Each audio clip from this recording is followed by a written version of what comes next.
अभी लागू हुए इस बिल में कृषक सशक्तिकरण और संरक्षण, कीमत आश्वासन और कृषि सेवा पर करार विधेयक 2020 के बिंदु 9 पर कई जगह मैंने सोशल मीडिया में देखा कि काफी विवाद चल रहा है।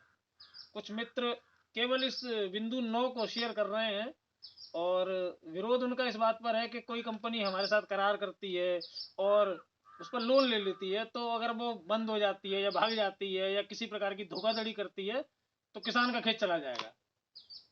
भाई सारे जितने भी विरोध वाले बिंदु हैं उनके अंतिम लाइन सब में बराबर है कि किसान का खेत चला जाएगा, कंपनियां किसान का खेत ले लेंगी।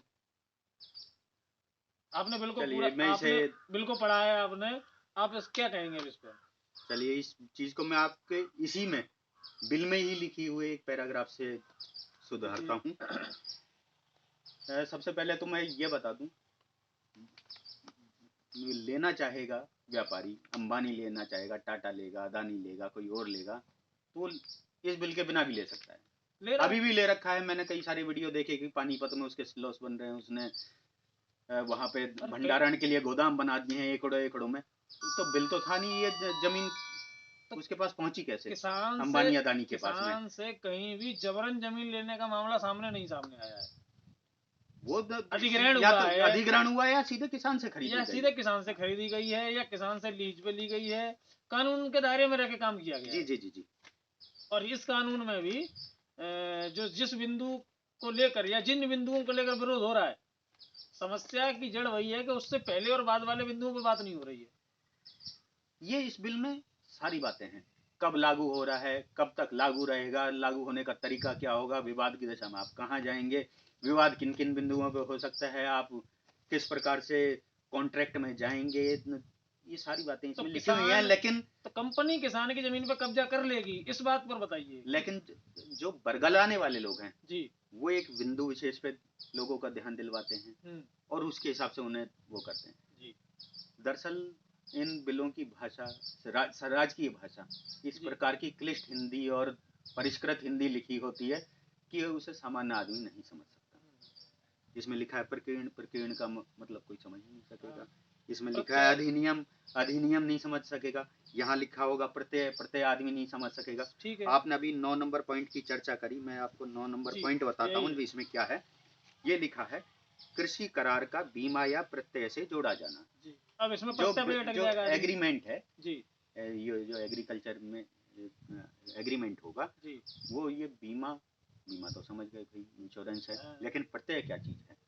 प्रत्यय मतलब कैश फ्लो, फंड फ्लो, पैसे की आवक बनी, पैसे की आमद कैसे होगी जी।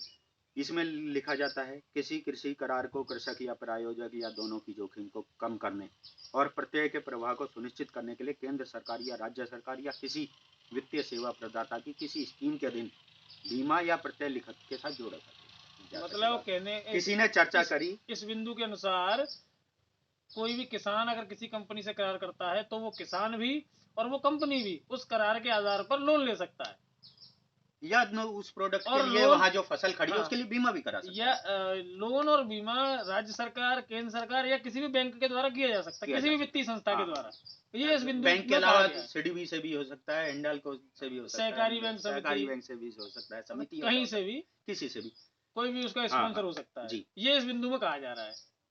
और विरोध का कारण ये बिंदु इसलिए बन गया कि लोगों ने ये पहले ही पूर्वाग्रह बना लिया, लोगों ने पहले इमेजिन कर लिया कि क्या होगा कि अगर कोई कंपनी लोन लेने के बाद भाग जाए या बंद हो जाए, तो उनका सीधा वही आखिरी लाइन जो सब में सेम है कि किसान का खेत हड़प लेंगे। तो अब इसकी काट क्या है, क्या है? इसी बिल में है, पढ़ना पड़ेगा, 9 से आगे जाना पड़ेगा, लेकिन सब पढ़ते नहीं है जी। बताइए उसके जो बना बनाया जो सेटअप है, जो उनका सेटअप है वो बना के दे देते हैं भाई, देखो 9 पॉइंट ये में लिखा है बस। लेकिन वो उन्हें 14 नंबर पॉइंट नहीं बताते। देखिए 14 नंबर में साफ साफ लिखा है जी,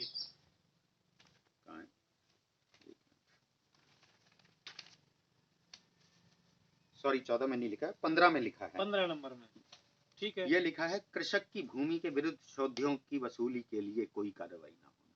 शोधियों की वसूली मतलब किसी भी प्रकार की रिकवरी जो एडमिनिस्ट्रेशन के पास में या बैंक के पास में या कचहरी कोर्ट के पास में जाती है, उसके में कोई वसूली के लिए, उस वाली वसूली के लिए भूमि के विरुद्ध कोई कार्रवाई नहीं होगी। मतलब बिल में जो इसमें डिटेल में लिखा हुआ है, मैं डिटेल एक बार बता दूं। धारा 14 में किसी बात के अंतर्विष्ट होते हुए भी उस धारा के अधीन पारित किसी आदेश के अनुसरण में किसी रकम की वसूली के लिए कृषक की भूमि के विरुद्ध कोई कार्रवाई शुरू नहीं की जाएगी। मतलब आसान शब्दों में एक मिनट में 14 नंबर जो कंफ्यूजन था, 14 नंबर में इसकी प्रक्रिया के बारे में एक जिक्र है कि भाई अगर दिक्कत होगी, कंपनी भाग जाएगी जी, कंपनी दिवालिया हो जाएगी, कंपनी पैसा नहीं देना चाहेगी या देगी तो कम देगी, तो उसके विरुद्ध क्या होगा जी? वो एक सब डिविजनल मजिस्ट्रेट एसडीएम जिसे सामान्य भाषा में कहा जाता है, या कुछ क्षेत्रों में तालुका मजिस्ट्रेट या एसडीओ भी कहते हैं। तो एसडीओ जिसके पास मजिस्ट्रियल पावर है वो उसके कोर्ट में जाएगा, वहां अपनी व्यथा रखेगा किसान और बताएगा साहब हमारा इसका समाधान करिए। तो उसमें अगर कमी कृषक की भी निकलती है तो भी तो उसकी वसूली के लिए उसकी जमीन की कुर्की या फसल की कुर्की नहीं की जाएगी। बिल्कुल ठीक। कुल मिलाकर इसी बिल के पॉइंट नंबर 14 और 15 में इस बारे में इस भ्रम का निवारण कर दिया गया है कि भैया किसी भी विवाद की स्थिति में कृषि भूमि के विरुद्ध कोई कार्रवाई नहीं की जाएगी। हाँ, किसान के विरुद्ध हो सकती है, लेकिन 14 नंबर पॉइंट और 15 नंबर पॉइंट किसी को पढ़ने के लिए दिया ही नहीं जा रहा है, किसी को समझाया नहीं जा रहा है। हाँ। उल्टे 14 नंबर में ये और कह दिया जा रहा है कि भाई सारी दुनिया के मुकदमे तो कोर्टों में देखे जाते हैं, आपका मुकदमा ये एसडीएम के पास क्यों भेज रहे हैं? एसडीएम भी तो मजिस्ट्रेट है, तो एसडीएम को भी तो पावर है। तो ये एक तरीके से किसान के लिए ठीक भी तो है। बहुत ठीक है। आप कोर्ट में जाके कब तक और कैसे कैसे करेंगे? लाखों मुकदमे कोर्ट में खड़े हैं और ये इस प्रक्रिया आपके लिए एक अलग प्रक्रिया बना दी गई और उसमें 30 दिन की समय सीमा निर्धारित कर दी गई और चार्टर की तरह कि आपको इतने दिन में इसका निवारण करना ही करना है। और अगर आप वहां सहमत नहीं होते हैं 30 दिन में तो आप डीएम के कार्यालय में जा सकते हैं, और डीएम कोई अंतिम नहीं है, डीएम के बाद में आप हाई कोर्ट जा सकते हैं। आपकी न्यायिक प्रक्रिया का रास्ता खुला है। लेकिन लोग थोड़ा सा सुगम भी है उससे। लोग वहां तक पहुंचना नहीं चाह रहे, वो कह रहे हैं कि हमारा अलग, वो कहते हैं गलत है। नहीं, वो कहते हैं कि हमें साहब सिविल कोर्ट में ही चाहिए। हाँ। सिविल कोर्ट में चार्ज में लगने में मुकदमे समय लग जाता है, चार्जशीट दाखिल नहीं होती है, लोग देख रहे हैं पुलिस और कोई कहने की बात नहीं कि वहाँ मुकदमों को वकीलों के माध्यम से और उससे भी नीचे की मशीनरी के माध्यम से कैसे कैसे तोड़ा मरोड़ा जाता है, किसी से छुपा नहीं, वो किसी से छुपा नहीं। अभी थोड़ी देर पहले हम और आप बात कर रहे थे किसानों की आय के लिए। जी जी जी, हाँ वो छोड़िए।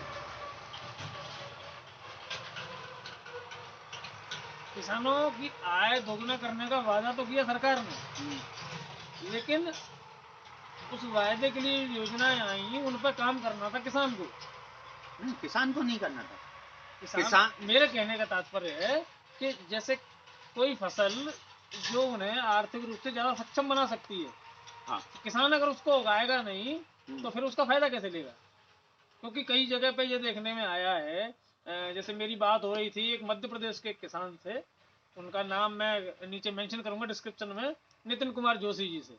तो उनका कहना था कि हमारे यहाँ पर कुछ नए बीज आए और जो सरकारी अधिकारी थे, उनके पंचायत के जो अधिकारी थे, उन्होंने बताया कि इनका रिजल्ट बहुत अच्छा है। किसानों से अनुरोध किया कि आप लीजिए इन बीजों का उपयोग करिए, लेकिन उन बीजों को लेने किसान पहुंचा ही नहीं।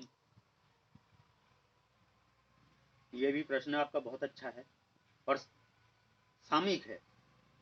आप अपने पीछे दे सकते हैं। मैंने उस समय लागत कम करने के लिए भी कहा था जी, और मैं उसमें जोड़ दूं, आप पीछे केले की फसल हमारे पीछे और आप देखेंगे उधर भी केला दिख रहा है, वहां भी केला है जी। हम भी खेती उसी तरह से करते थे, गेहूं बो लेते थे, धान बो लेते थे, फिर एक साल गन्ना कर देते थे, खेत खाली पड़े भी रहते थे गेहूं और गन्ने के बीच में। अब इस समय आप अब यहाँ आए हैं, आपको मैं आग्रह करूंगा कि आप हर महीने आएं जी, और अपने चैनल के माध्यम से लोगों को बताएं जी कि इस एरिया में खेत खाली कब रहते हैं। खेत खाली ही नहीं रहते, हर समय खेत में कुछ ना कुछ रहता है। तो समय के साथ में बदलना समय की मांग है। हमें गेहूं धान में उतना फायदा नहीं दिखा, गन्ने में उतना फायदा नहीं दिखा, तो हम केले की फसल पे आ गए। इस लागत कम करने के लिए हमें रासायनिक खादों में खर्चा ज्यादा होता था। तो आप पीछे देख रहे हैं जहां आप दीवार पे बैठे हैं, ये वर्मी कंपोस्ट किट है। रासायनिक खाद का खर्चा हम यहाँ से कम कर रहे हैं। आदमी जब चीजों को देखने का नजरिया बदलना है। नए आपने अभी बीजों की चर्चा करी जी, तो मैं इसमें एक चीज और आपको बताऊं। मेरा जो परिवार है जी, उसमें मेरे पिताजी जी। बड़े ही, वो एग्रीकल्चर ग्रेजुएट थे अपने समय में जी। वो से पूरे क्षेत्र के सबसे पहले एग्रीकल्चर ग्रेजुएट हुए थे जामनगर विश्वविद्यालय से।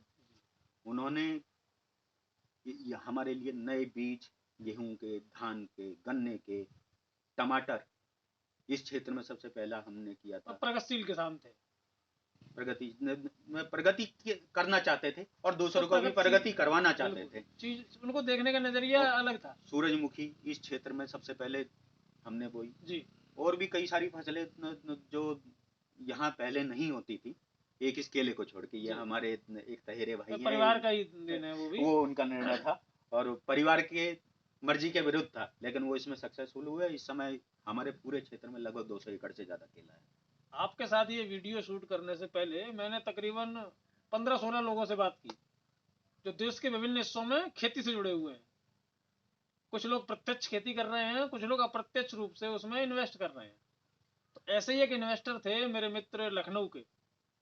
उन्होंने 4 वर्ष पूर्व अपनी अच्छी खासी चलती हुई नौकरी को छोड़ के खेती करने का प्लान किया और आज उनका नाम भी कमेंट डिस्क्रिप्शन में मेंशन करता हूं, रघुवीर सिंह।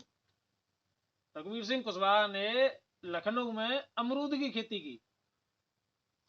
अमरूद की खेती से आज एक वो वेल सेटल्ड व्यवसायी हैं, नौकरी छोड़ चुके हैं और अपनी नौकरी से काफी बेहतर कमा रहे हैं।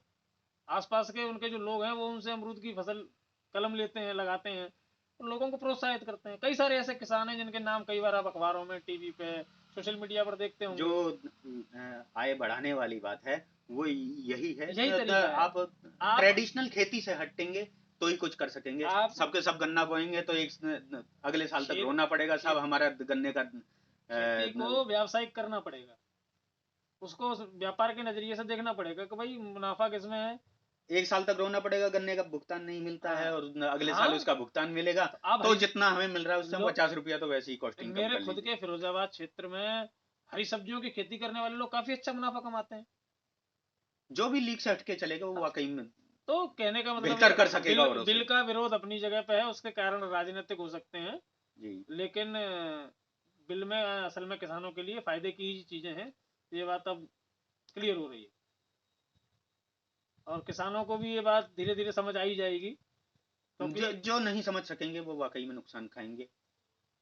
जो इस समय बॉर्डर पे अपने खेतों को बैठ के देख रहे हैं, उनको जो खेतों की जगह बॉर्डर पे उनको समर्थन कर रहे हैं, वो 6 महीने खेती में पीछे हो चुके हैं। ये अब एक चीज और मैं बता दूं, भारत खेती के मामले में विश्व में कुछ नहीं है।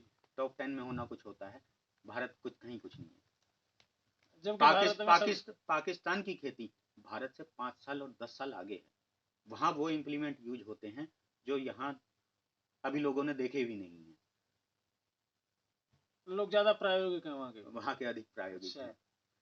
लेकिन इतना होने के बाद भी पाकिस्तान विश्व पटल पे कहीं नहीं है, क्योंकि उसके पास में अंबानी अबानी और टाटा नहीं है। हमारे पास है। यहाँ पे ये सौभाग्य है इस देश का, हमें उनसे लड़के नहीं, उन्हें साथ में रख के ये व्यापारी को चित्र से बाहर निकालकर वैसे भी कुछ नहीं बचेगा। चलिए, काफी अच्छा रहा ये सेशन और उम्मीद करेंगे कि जल्दी ही दोबारा मुलाकात हो।